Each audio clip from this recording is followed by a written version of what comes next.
Bonsoir à toutes et à tous, c'est toujours un plaisir de vous retrouver dans Sport Time. Tout de suite, les titres de ce journal. Polémique autour d'un éventuel départ de Neymar au Real. Le père du joueur met fin au débat. L'attaquant brésilien reste bien au PSG jusqu'à la fin de son contrat. Didier Deschamps estime avoir été blessé dans sa dignité et porte plainte contre Eric Cantona pour diffamation. C'est dans le cadre de la non-sélection en équipe de France de Karim Benzema et de Hatem Ben Arfa. Et l'affaire remonte à 2016. Nous allons marcher encore, cette fois-ci destination le Pérou, où se déroule le marathon des sables avec au total 500 participants attendus cette année.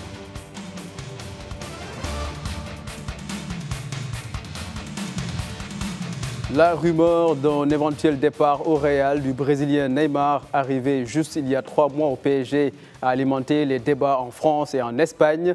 Cette fois-ci, le père de l'attaquant parisien a pris la parole pour y mettre un terme. Neymar Senior nie cette éventualité et confirme l'importance du contrat de son fils avec le Paris Saint-Germain jusqu'en 2022. Toutefois, celui-ci ne ferme pas la porte au Real et entend se garder de commenter des négociations possibles d'ici 5 ou 6 ans. De quoi sans doute rassurer les supporters du Paris Saint-Germain.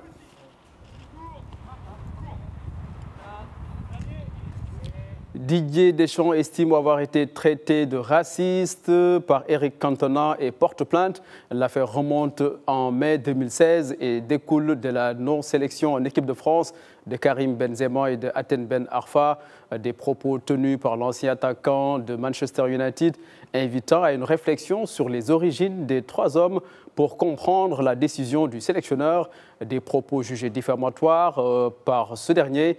Cantona est donc mis en examen et l'affaire se poursuit devant la justice. Je n'oublierai jamais aussi cette formidable... En Russie, dans le cadre du tirage au sort de la Coupe du Monde, la secrétaire générale de la FIFA, Fatma Samoura, s'est prononcée sur la question du dopage dans le football. Actualité oblige, la politique de la FIFA se veut claire sur le sujet, assure-t-elle. Aucune tolérance en la matière et aucun pays ne fera l'exception par rapport à cette règle. La secrétaire générale de la FIFA que je vous propose d'écouter.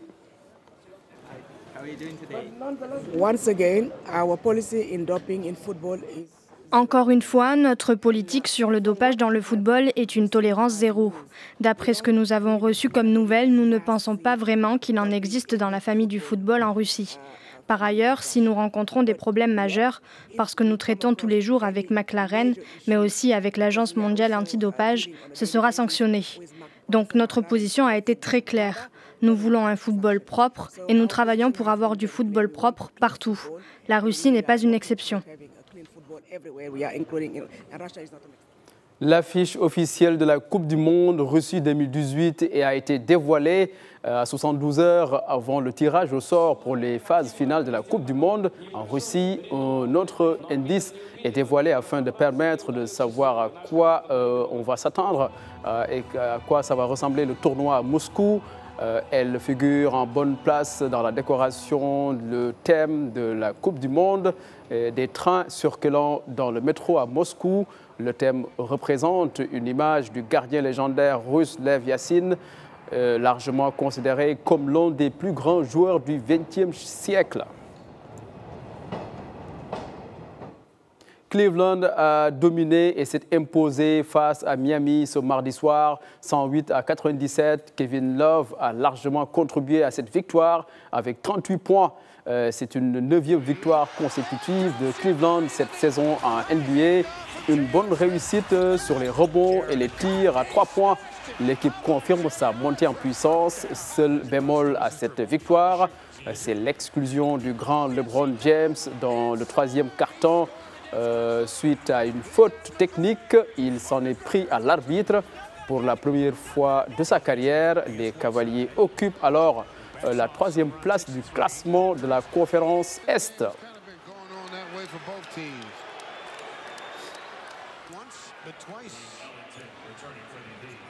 Le stage de présélection gabonaise de karaté a pris fin, organisé par le ministère des Sports. L'initiative avait pour finalité de permettre au Gabon de disposer d'une bonne équipe de karaté en vue des Jeux olympiques de 2020.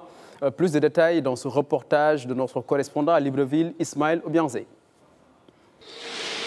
Les différentes défenses sur atémie, les saisies ou étranglements, bref, toutes les activités que propose le karaté traditionnel étaient au centre de ce stage de formation de 5 jours.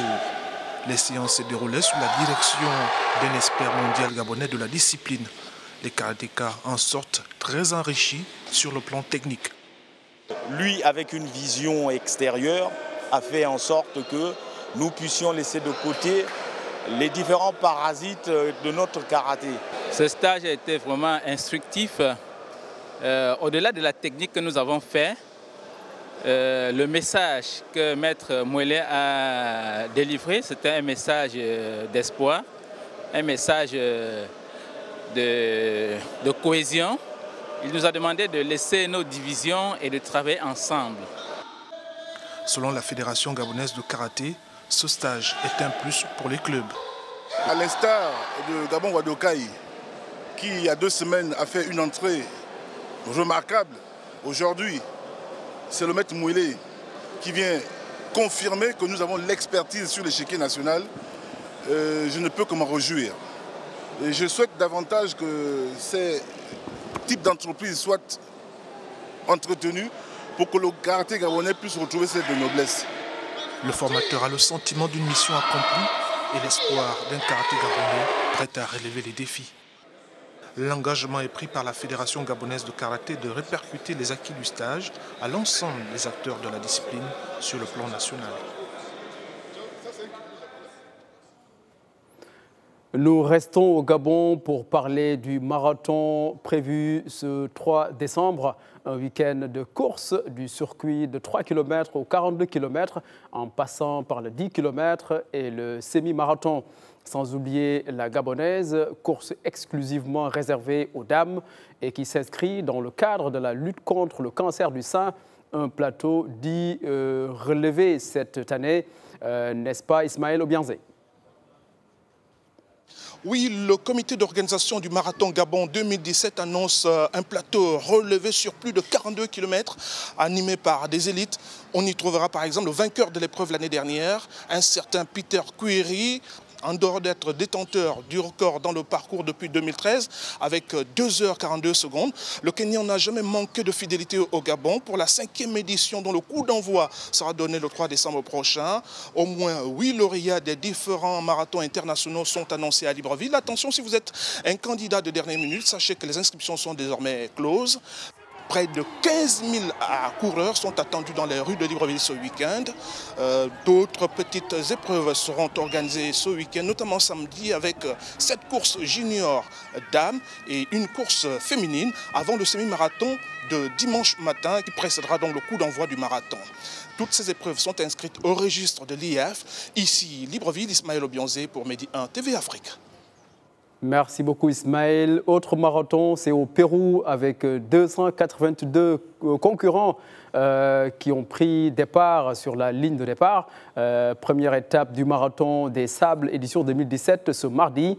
Cette première étape a couvert une distance de 37 km de Aochi à Kuyungo.